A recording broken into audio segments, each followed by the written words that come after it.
j'ai 20 ans. J'ai obtenu mon bac ACC donc en 2006, donc spécialisé dans le commerce et communication. Suite à mon bac ACC, comme je vous l'ai dit, je suis rentré en BTSCI, commerce international. Mes motivations déjà pour entrer en BTSCI, c'était l'approche plus approfondie de tout ce qui est commerce, marketing, relations avec l'étranger, très important, l'approfondissement des langues. Durant mon BTS, j'ai effectué un stage à l'étranger. C'est vrai que ça m'a permis d'approfondir mon niveau d'espagnol, parce que j'ai fait en Espagne, à Alicante. Voilà. Sinon, donc, durant mon BTS, j'ai fait plusieurs stages, comme vous le voyez. Mes stages étaient principalement axés sur les soit transitaires, donc échange de marchandises vraiment à l'état pur, ou alors études de méthodes de paiement, donc crédit documentaire. Sinon, j'ai fait de la prospection donc pendant mon stage à l'étranger, ou alors j'ai travaillé pour des entreprises, pareil pour de la prospection, de la recherche de salons. Voilà. Sinon, moi personnellement, je suis quelqu'un de plutôt motivé, dynamique. C'est vrai que parallèlement à mes cours, j'ai une autre activité, on va dire, bon, à part le sport, etc. C'est vrai que j'étais membre d'une association. C'est vrai que c'est un domaine assez précis, mais ça reste toujours dans le domaine du management et du marketing. C'est-à-dire que j'étais dans le domaine de l'e-sport, c'est-à-dire des jeux vidéo en ligne. J'étais manager d'une équipe qui a été... c'est vrai que c'est pas très connu comme domaine, hein, mais j'ai réussi à mener mon équipe à la Coupe du Monde, qui se déroulait à Bercy pendant 2 ans. En plus, c'est une équipe autrichienne, donc c'est vrai que... En même temps, j'ai mes cours, en même temps, j'ai cette activité-là qui, certes, reste dans les jeux vidéo, mais moi, personnellement, j'étais pas le joueur, j'étais celui qui menait l'équipe en haut et qui trouvait justement les aspects financiers, les sponsors, etc. Et c'est vrai que tout ce qui touche au marketing, communication, moi, j'aime beaucoup.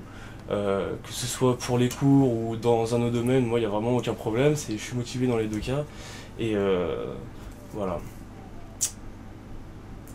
En gros, si vous voulez si vous voulez que je vous dise mes points faibles, pourquoi pas. Je pense que des fois j'arrive pas trop à faire la part des choses, c'est-à-dire, je sais pas trop si c'est un désavantage ou pas, mais je sais jamais si ce qu'on attend de moi c'est bien ou pas. J'arrive pas, par moment je sais pas si, ouais voilà, j'arrive pas trop à m'auto-évaluer par moment.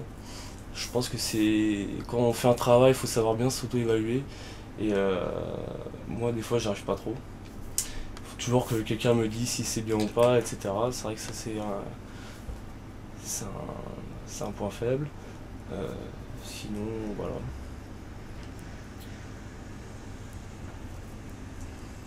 D'autres choses que vous avez précisées dans votre parcours, un point particulier Euh, Concernant mes activités en stage ou Ce que vous voulez. ce que je veux, concernant, je sais pas moi, le sport, si vous voulez que je vous en parle un petit peu, j'ai fait du basket, plein de sports collectifs. C'est vrai que j'étais en club pendant 5 ans. Voilà. Sinon, j'ai pas voyagé vraiment à l'étranger, je suis toujours resté en Europe. Ça, c'est quelque chose que j'aimerais bien découvrir aussi, partir à la découverte. Et pourquoi pas dans le cadre d'une prospection. C'est vrai que ça peut être intéressant. Euh, voilà. Sinon, j'ai oublié d'en parler au début, mais c'est vrai que c'est la raison pour laquelle je suis ici. Que l'année prochaine, j'ai été accepté à l'IFAG, l'école de commerce, une école de commerce de management à Paris. Cette école de commerce peut me délivrer un master en fin d'année. Cette école de commerce est reconnue par l'État, très important. Je sais que c'est une bonne école de commerce. Certes, elle n'est pas classée parmi les ESC, mais je sais qu'il y a des bons professeurs qui ont en même temps une profession à côté. Voilà. Si vous voulez une petite anecdote, je sais que des élèves de l'IFAG, parmi ces élèves-là, il y en a qui ont inventé la tente Quechua qui se déroule en 2 secondes. Donc voilà, c'est assez amusant. Et puis sinon, c'est à peu près tout, quoi.